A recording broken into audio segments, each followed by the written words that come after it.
makan, minum, dan dipengaruhi oleh faktor yang lainnya. Maka dengan demikian malaikat cenderung taat. Kebayang bapak-bapak kalau seandainya malaikat dikasih syahwat pada saat Allah akan memerintahkan, lalu dia pada saat itu syahwatnya sedang mendominan, maka dia akan membantah. Maka seluruh malaikat dari mulai diciptakan oleh Allah sampai hari kiamat, dan dalam sebuah keterangan ada dua makhluk Allah yang nanti akan dihancurkan terakhir ketika kiamat. Yang pertama adalah iblis, yang kedua adalah malaikat. Pak, malaikat itu bekerja ya, ada yang 24 jam, ada yang 1 minggu sekali, ada yang 1 bulan sekali, malahan ada malaikat yang sampai saat ini belum bekerja, yaitu malaikat Israfil. Jadi Israfil sampai sekarang itu belum kerja, dia lagi menunggu instruksi dari Allah, karena pekerjaan malaikat Israfil itu adalah dia meniup trompet sesangkala, sedangkan kiamatnya belum ada. Makanya malaikat Israfil ini tugasnya paling berat. Kenapa paling berat? Karena Israfil ini tugas paling berat itu adalah menunggu. Jadi nunggu itu adalah pekerjaan yang paling berat itu. Kenapa? Karena kalau Israfil itu kemudian sudah disangka atau sudah dikasih tahu oleh Allah, tiup trompet, dia langsung bergerak. Bapak bayangkan tiup trompet satunya ada di kabehan sidana trompetnya segede rumah. Ya, makanya berat tugasnya. Ada juga yang dia 24 jam bertugas. Siapa? Israfil. Israfil ini 24 jam, dia non-stop. Kenapa? Karena Israfil itu ketika ada yang mati dalam 1 detik yang sama berapa puluh orang pun itu bisa. Makanya di India sekarang per 4 menit orang meninggal 1, per 4 menit. Tapi jangan disamakan dengan di Indonesia. Kenapa? Karena letak geografis, komposisi manusia dan sistem tubuh manusia berbeda antara Indonesia dengan India. Makanya rasa paranoid ini jangan terlalu masuk ke Indonesia. Kenapa? Itu sudah beda masalahnya dengan India. India itu kan negaranya hampir 1 miliar, orang yang positifnya 16 juta, dan orang yang meninggal itu 100.000 lebih. Indonesia 275 juta penduduknya, kemudian yang positif itu baru 1.600.000 lebih, dan yang sembuh sudah 1.400.000. Jadi beda Pak, cara berpikirnya juga beda. Sampai ada seorang ahli Clark Stephen, dia orang epidemiologi, orang Jerman, dia mengatakan orang Indonesia itu luar biasa. Obatnya belum ada untuk COVID, tapi yang sembuh hampir 91%. Ini lagi dianalisa, ada apa di Indonesia katanya. Kenapa? Karena di biasa dapat dari 16 juta itu hampir 100.000 yang meninggal, dan ternyata yang 16 juta ke 14 juta masih dia positif. Itu informasi. Kalau Indonesia itu 91% sembuh. Malahan yang meninggal cuma 43.000 ya. Berarti Indonesia memiliki antibodi luar biasa. Dan salah satu pakar Turki, dia Syekh Mahmud Abbas dan Syekh Mahmud Khair, dia mengatakan Indonesia itu negara paling religi dibandingkan dengan negara lain. Yang antaranya adalah apa? Kita selalu ada pendekatan ilmiah kalau dalam aspek apapun. Nah itu mungkin Pak salah satunya ya. Jadi kita berbahagia berada di Indonesia, negara yang paling antibodinya kuat dibandingkan mungkin dengan negara lain. Nah ini yang pertama. Kemudian yang kedua, ada binatang. Binatang ini kasih syahwat tapi tidak dikasih akal. Makanya binatang itu melakukan amal atau melakukan kebaikan dan melakukan kesalahan itu tidak ada urusan. Jadi Bapak kalau ada ayam mengganggu tanaman kita, toh ada ayam yang dengar itu. Kurang salah, ada ayam yang masuk Pak Kebon dibalik atau kurang, balik dicarikan. Jadi ayam kenal kan urusannya. Kenapa? Karena ayam tidak tahu dia itu kebun siapa, ayam tidak tahu itu makanan siapa. Seperti ada kucing masuk rumah, ambil makanan kita, nggak perlu dimarahi. Kenapa? Jadi lalu orang makanan kucing, ternyata salah. Karena kucing tidak tahu itu milik siapa, kucing tidak tahu itu rumah siapa. Jadi cara berpikirnya begitu. Yang cara berpikir begini, seperti ini Pak. Cina itu mayoritas komunis, rata-rata dia ateis. Mereka tidak percaya Tuhan, tapi virus dipercayai. Ini namanya paranoid teologis yang seperti ini. Arita Pangeran tidak percaya, Arita Pangeran dipercaya. Ini namanya paranoid teologis yang seperti ini. Kalau kita enggak ya, virus dipercayai, Tuhan juga dipercayai, tidak terjadi paranoid kan bagi kita. Kenapa? Karena setiap apa penyakit itu diturunkan oleh Allah plus dengan obatnya. Itulah kuncinya. Jadi ketika ada binatang yang masuk masjid, tentang disebut sholat. Sudah dibangun kucing ke masjid pembelian atau jamaah antara kucing, ya. Kenapa? Karena itu binatang. Sampai ada yang mengatakan ada 7 anjing katanya yang ada anjing yang akan masuk surga. Anjing itu adalah penjaga Ashabul Kahfi. Itu enggak ada dalilnya. Itu hanya apa? Itu hanya memberikan sebuah apa? Filosofi saja. Karena anjing itu menjaga Ashabul Kahfi, jadi kabarnya anjing ke surga. Atau mulia mana anjing kurang dari anjing ke surga hilang mencanya.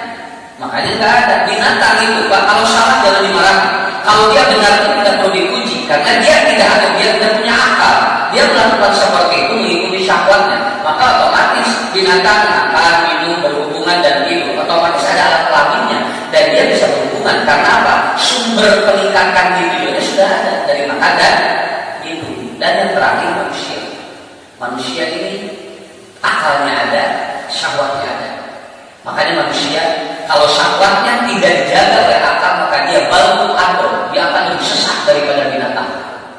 Kalau manusia akal yang mendominasi dari syahwatnya, maka dia lebih mulia daripada malaikat. Itulah bedanya. Cuma manusia itu unik.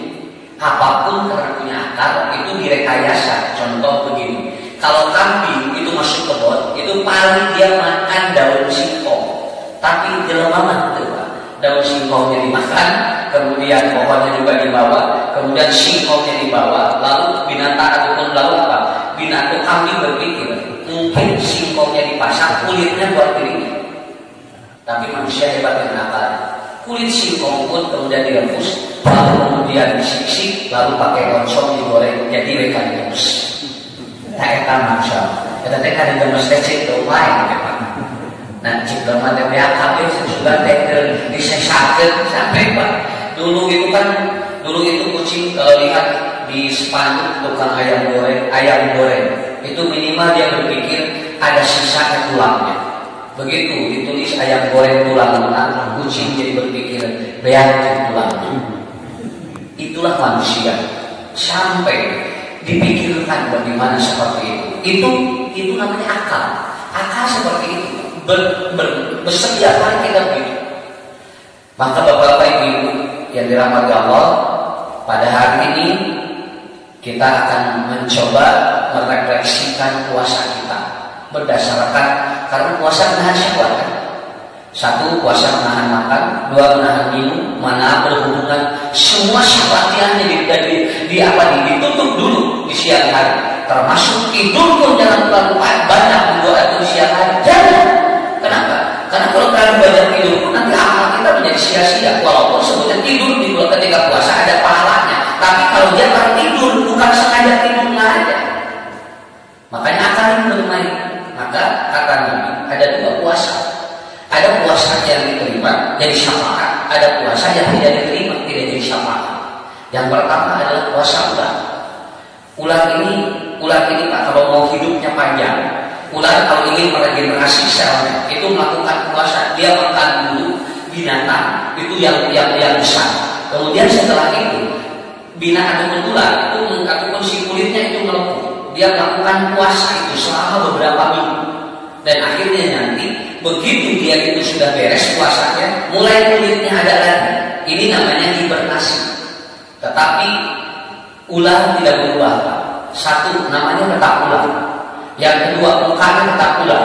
Yang ketiga adalah makanannya tetap yang biasa dia makan sebelum dia puasa. Yang keempat, tabiat ular, gerak ular itu masih sama, ngareo bahasa Sunda.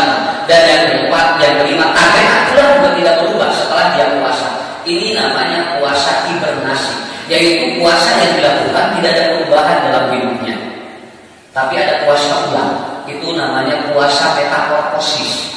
Ular, lihat ya, sebelum dia itu ular, ketika dia ingin memperpanjang usianya, dia melakukan proses metamorfosis, yaitu apa? Dia bikin kepompong, lalu kemudian setelah jadi kepompong keluarlah jadi kupu-kupu. Coba Pak, 1, namanya dari ular menjadi kupu-kupu, itu sudah berubah nama. Tadinya ular jadi kupu-kupu. Yang kedua, mukanya berubah. Kupu-kupu mukanya nggak ada yang seperti ular. Kupu-kupu mukanya indah, Pak, cantik, kemudian apa? Dan itu bagus sekali kalau dilihat. Kenapa? Karena sudah berubah muka. Yang ketiga, kupu-kupu itu ternyata makanannya berubah. Yang tadinya dia makan daun-daunan dan kotoran, itu ternyata dia makannya satu bunga. Dia makan makanan tidak baik, dia makan kupu-kupu. Dia selalu berada di atas bunga. Dan yang ketiga, pergerakan kupu-kupu yang tadinya dia itu begini, sekarang kalau sudah jadi kupu-kupu dia melayang, dia terbang dan indah sekali terbangnya. Itu yang disebut dengan sukses, kata Nabi. Yang disebut sukses adalah bergerak dengan terbang berbeda dari yang awal. Dan yang keempat, kupu-kupu itu terjadi metamorfosis, yaitu dia tabiatnya berubah. Kalau ulat itu dia menggogoti batu daun-daun, tetapi begitu jadi kupu-kupu, dia kemudian memberikan santuti bunga dan untuk diserap oleh tawon yang lain. Itulah yang kata Nabi, "Fa'nas mayan fa'winas." Inilah yang disebut dengan puasa metamorfosis. Kata Nabi, puasa yang merubah dirinya akan menjadi syafaat nanti pada yaumul qiyamah. Bapak-bapak, kalau sebelum puasa orang ini tidak pernah ibadah, setelah puasa jadi ahli ibadah, itu berarti metamorfosis. Kalau dia sebelum puasa itu tidak dermawan, setelah puasa jadi dermawan, itu adalah metamorfosis. Kalau dia itu tidak pernah dia tolabul ilmu sebelum puasa, setelah puasa dia jadi getol tolabul ilmu, itu metamorfosis. Tapi ketika dia puasa tanpa ada perubahan, itu namanya hibernasi dan tidak ada perubahan dalam hidupnya. Untuk itu mudah-mudahan sahur tahun ini adalah sahur yang dapat membuat kita metamorfosis. Kita akan lebih baik dan mudah-mudahan puasa kita menjadi syafaat bagi kita semuanya. Saya kira itu aja dulu ya. Karena ini kuliah 17 menit ya.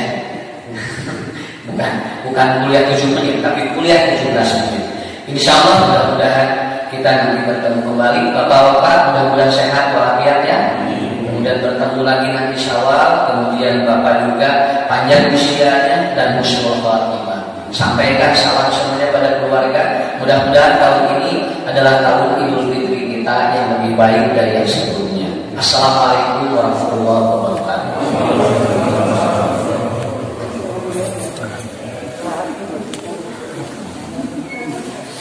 Pada